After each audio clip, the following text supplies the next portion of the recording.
En el cas de la segona exposició del cicle, del Daniel Moreno Roldán,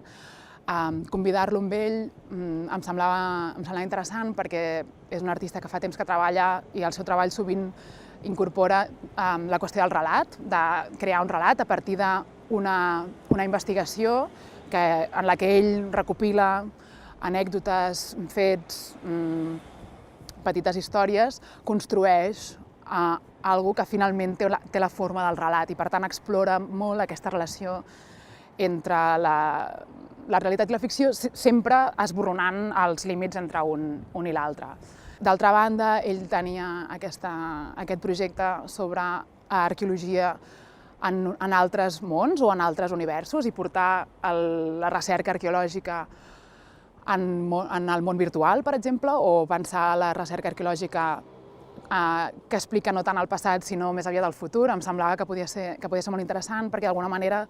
traslladar el que sempre hem pensat en el nostre món comú, en els materials comuns que coneixem, traslladar-lo a altres universos, en altres mons, en altres realitats,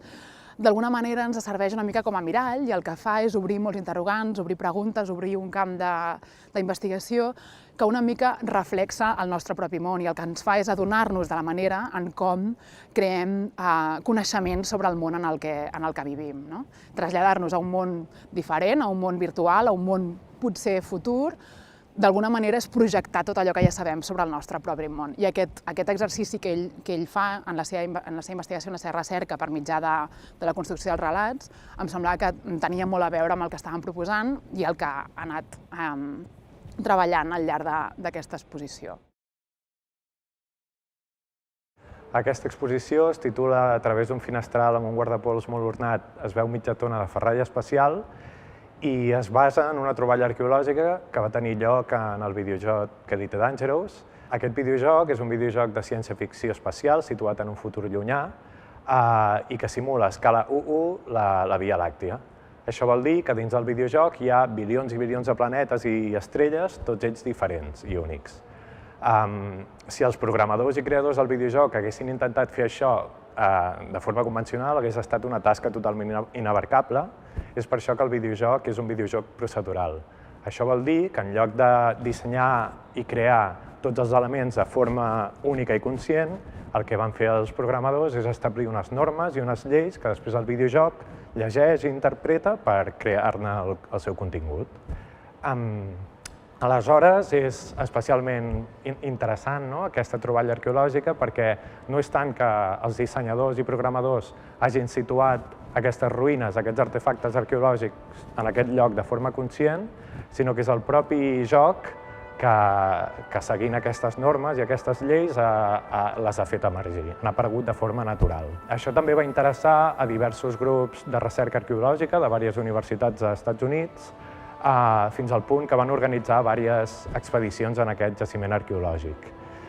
Ells ho feien amb diversos objectius molt específics i un d'ells, el que a mi m'interessa més, és que si normalment l'arqueologia el que fa és un estudi del passat a partir de llegir ruïnes i restes en el present, com que ara aquestes ruïnes se situen en un futur molt llunyà, el que estem fent una mica és una mena d'arqueologia del futur. La peça principal d'aquesta exposició es troba dins un ordinador i és un fil d'un fòrum d'internet, en específic de Reddit. Reddit és una xarxa social, sobretot utilitzada per la comunitat gamer, la comunitat de jugadors d'internet, i els jugadors d'aquest videojoc, d'Elite Dangerous, van anunciar la troballa d'aquests artefactes arqueològics a través d'aquesta xarxa social. Jo el que he fet és agafar el post original, la publicació original, i lligar-la amb altres publicacions i articles que he trobat per internet. D'aquesta forma es crea en un sol fil com una narrativa teixida. Els usuaris d'aquest fòrum d'internet, en un intent d'entendre què són aquestes peces, les descriuen físicament, descriuen la seva aparença, i el que tots acaben dient és que semblen com restes arquitectòniques com d'una arquitectura en formes orgàniques, com si intentés simular les formes de la naturalesa. Però si, com dèiem, Elite Dangerous, el món d'Elite Dangerous, aquest videojoc, es basa en unes lleis pròpies, unes lleis naturals pròpies que no són les nostres, aquestes peces, aquestes restes arquitectòniques, se suposa que haurien de basar-se en les formes naturals del seu propi món i no del nostre. En una de les peces d'aquí jo he intentat fer com un punt intermig i he creat com una mena de motiu decoratiu arquitectònic modernista, però que alhora té com una estètica alien de ciència-ficció. Això ho he fet amb l'ajuda del ceramista Cesc Oliveres.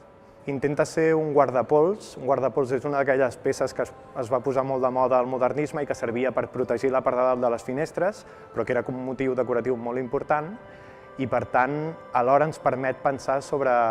certes qüestions, com, per exemple, quin és el sentit de l'arquitectura en un món virtual. Per exemple, quin sentit té tenir una casa amb una teulada inclinada si no existeix la pluja. O, per exemple, quin sentit tenen les finestres en un món en el que no hi ha una llum més natural que una altra. En el món d'Elite Dangerous, com que tota la llum prové del mateix codi, és igual de sintètica,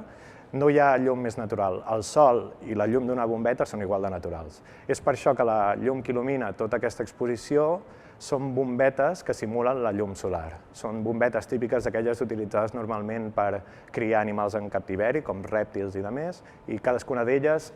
imita la llum natural en un moment del dia o des d'un lloc del món, menys una d'elles que simula la llum lunar. Una altra de les peces més importants d'aquesta exposició no es troba aquí, es troba a milers de quilòmetres en òrbita al voltant de la Terra i és el satèl·lit Oscar V Australis, que és el primer satèl·lit dissenyat i creat per aficionats i posat en òrbita. Va ser enlairat a finals dels 70 i porta en òrbita des d'aleshores. En un inici era una peça que seria d'aquest tamany, més o menys, no pesaria més d'1,5 quilòmetres, però al llarg dels anys i per culpa del problema de massificació de satèl·lits que tenim al voltant de la Terra, ha anat xocant amb trossos de ferralla metàl·lica fins al punt que avui dia, si el volguéssim portar de nou al seu lloc d'origen, acabaria ocupant tota una habitació gegantina, perquè ha acabat convertint-se en una mena de massa metàl·lica de més o menys mitja tona de pes. Aquesta altra peça, que és com una catifa, pren la referència d'un succés que va tenir lloc també dins de l'Elite Dangerous, i és que en un moment un planeta va aparèixer amb una mena de rectangle negre gegantí cobrint part de la superfície. En aquest cas, el que va passar és que va ser un error del joc, un bug en el codi que se'n diu, i que no es va acabar de renderitzar bé la textura d'aquest planeta. Aquí a l'exposició hem fet una mica el contrari, hem agafat com aquest tros de textura de planeta que faltava i l'hem reduït de tamany, l'hem portat a un tamany més domèstic, menys abismal, i hem construït una catifa. Després, també lligat amb aquesta idea del canvi d'escala, de lo gegantí a lo domèstic, la música que sona a l'exposició és simplement la música que sona en els espais interiors i domèstics dins del món d'Elite Dangerous. Com podeu sentir, és una música més aviat estranya, sembla com de pel·lícula, així molt èpica, i no és el tipus de música íntima que nosaltres pensaríem que seria més corresponent per a un espai domèstic. Això permet un altre cop pensar en aquesta diferència d'escales entre lo íntim i privat i lo gegantí global. D'aquesta manera, l'espai expositiu el que intenta ser és com una plataforma entre aquests dos punts, entre un espai que podria ser una habitació, l'habitació des de la qual el científic aficionat va dissenyar i crear el seu satèl·lit, i alhora una estació espacial intergalàctica de milers de quilòmetres de superfície.